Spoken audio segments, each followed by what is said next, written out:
આપનો પરિચય આપશો સર? સૌ પ્રથમ સૌને નમસ્કાર. VNI ચેનલમાં આપ સૌનું સ્વાગત છે. મારું નામ વિજય મહેતા, વ્યવસાય એજ્યુકેશનલિસ્ટ છું અને અભ્યાસ અર્થે જાણો તો હું PhD મેં એજ્યુકેશનમાં કરેલું છે. હાલમાં ચાંદખેડા વિસ્તારમાં હું પ્રી-સ્કૂલ ચલાવું છું. વ્યવસાય એજ્યુકેશનલિસ્ટની સાથે સાથે એક ફિલાન્થ્રોપિસ્ટ પણ છું. ભૂતકાળની અંદર 90-91 થી ચાલુ કર્યું મેં લાયન્સ ક્લબની અંદર સેવાઓ આપવાનું. ત્યારથી રક્તદાન શિબિરો, ડાયાબિટીસ અવેરનેસના કાર્યક્રમો, ચક્ષુદાન, વિવિધ કાર્યક્રમોની અંદર અમે ઘણી સરાહનીય કામગીરી કરી અને વર્ષ 91-92, 92-93 અને 93-94માં ગવર્નરશ્રી પાસેથી સૌથી વધુ રક્તદાન મેળવવા માટેનો મેં એવોર્ડ પ્રાપ્ત કરેલ છે.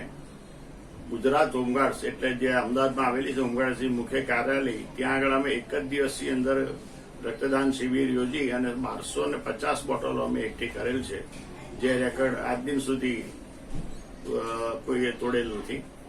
તેવી જ રીતે અમે પ્રથમ blood centre, Indian Red Cross society, વિવિધ સંસ્થાઓ જોડે અમે રક્તદાન શિબિરો યોજી અને હજારો બોટલ અમે બ્લડ એકઠું કરેલું છે.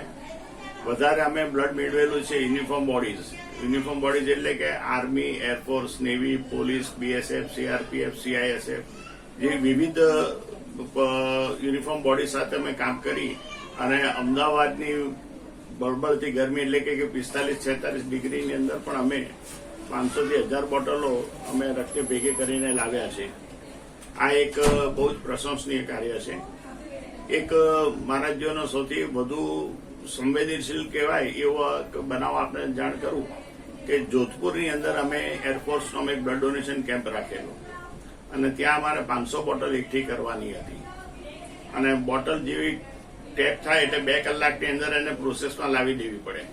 ત્યારે અમને ઇન્ડિયન એરફોર્સે સ્પેશિયલ એરલિફ્ટ કરી અને 200 બોટલો 2 વખત અને છેલ્લી 100 બોટલો ત્રીજી વખત હેલિકોપ્ટર દ્વારા જોધપુરથી અમદાવાદ મોકલાવેલી અને એ ટાઈમે અમારા રક્તદાન શિબિરની અંદર જે અમારા ડોક્ટરો કે જે ફેબોટોમિસ્ટ બધા આવેલા હતા એ લોકો એક નવો આનંદ અનુભવ્યો અને આ એક હું કહી શકું કે મારા માટે કોઈ વિશાળ પગલું હતું અને એક કાર્યસિદ્ધિ હતી કે જે 200 બોટલ માટે ઇન્ડિયન એરફોર્સે અમને બધી સગવડો કરી આપી અને અમદાવાદની અંદર અમે 45 ગરમીની અંદર 500 બોટલ લાવી શક્યા. આ એક ઘણી મોટી સિદ્ધિ હતી.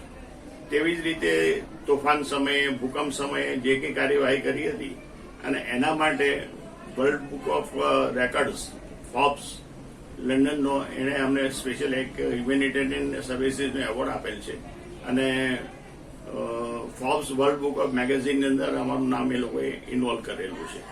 એટલે આવી રીતે હ્યુમેનિટેરિયન સર્વિસીસ માટે ઘણું કાર્ય કરેલું છે અને અત્યારે હાલમાં કરી રહ્યા છીએ. અમારા કૌટુંબિક રીતે જણાવીએ તો અમારી જ્ઞાતિના પ્રમુખ તરીકે મેં 12 વર્ષ સેવા આપેલી છે. હાલમાં પણ બધી સેવાઓ આપી રહેલો છું. અમદાવાદની અંદર જે અમારો વૈશ્વવાણી પરિવાર છે એની અંદર પણ સેવાઓ આપી રહેલ છું અને બીજી ઘણી પ્રવૃત્તિઓ કે બીજા ઘણા ટ્રસ્ટોની અંદર જેમ કે family planning association of India એની અંદર પણ હું નિયામક તરીકે સેવાઓ આપી રહ્યો છું. એવી રીતે ગુજરાત પત્રકાર સંઘમાં બી હું સેવાઓ આપી રહેલો છું. ભૂતકાળમાં ભારતીય પત્રકાર સંઘ દિલ્હી એમાં પણ ટ્રેઝરર તરીકે સેવાઓ આપેલી છે. આમ ઘણી સંસ્થાઓ સાથે સંકળાયેલો છું અને આવી રીતે સેવાઓ આપી રહેલ છું.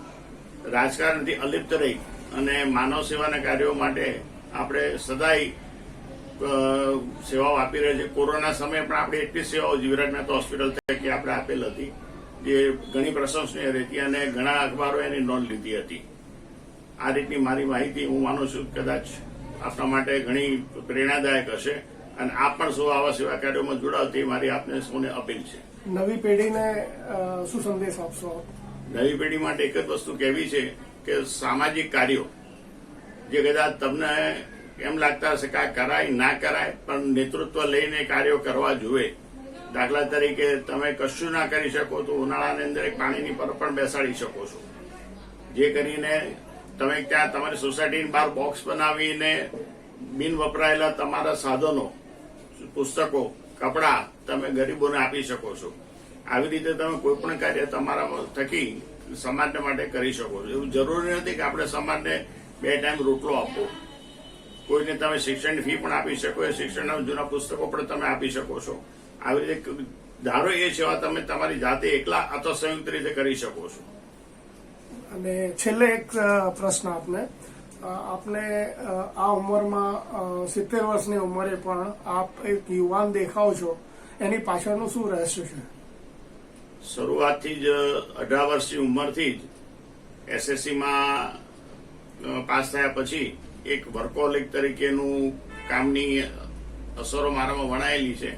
સવારે ઘરેથી 8:30 નીકળી જવું, કોલેજ જવું, કોલેજથી કામ પતાવરાવીને બેંકમાં નોકરી કરતા હતા. એ સમયે બેંકમાં જવું, સાંજના ઘરે પાછા આવીએ. ભોજનનો સમય સવારે નહોતો મળતો, એટલે ટિફિન અથવા તો કોઈ બહારનું કહેતો મિત્રો જોડે બેસીને જમી લેતા હતા. એટલે સમય અને એના પ્રમાણે આપણે પરિસ્થિતિ પ્રમાણે વર્તવું. આપણે ખરાબમાં ખરાબ પરિસ્થિતિમાંથી સફળ રીતે બહાર નીકળી શક્યા છે. આજે જે કંઈ બી છીએ એ આપણી કઠોર પરિશ્રમ અને મહેનતનું પરિણામ છે. એટલે દરેકને વિનંતી છે કે તમે તમારી જિંદગીની અંદર અનુશાસન લાવો અને કઠોર પરિસ્થિતિમાં પણ જીવવાનું શીખો. જરૂરી નથી કે આપણી પાસે બાઇક ને સારી ઘડિયાળ ને સારી પેન હોવી જરૂરી છે, પરંતુ જો તમે પરિશ્રમ કરશો તો જરૂરથી તમારા કુટુંબ માટે, તમારા પરિવાર માટે તમે કંઈક ને કંઈક કરી શકશો.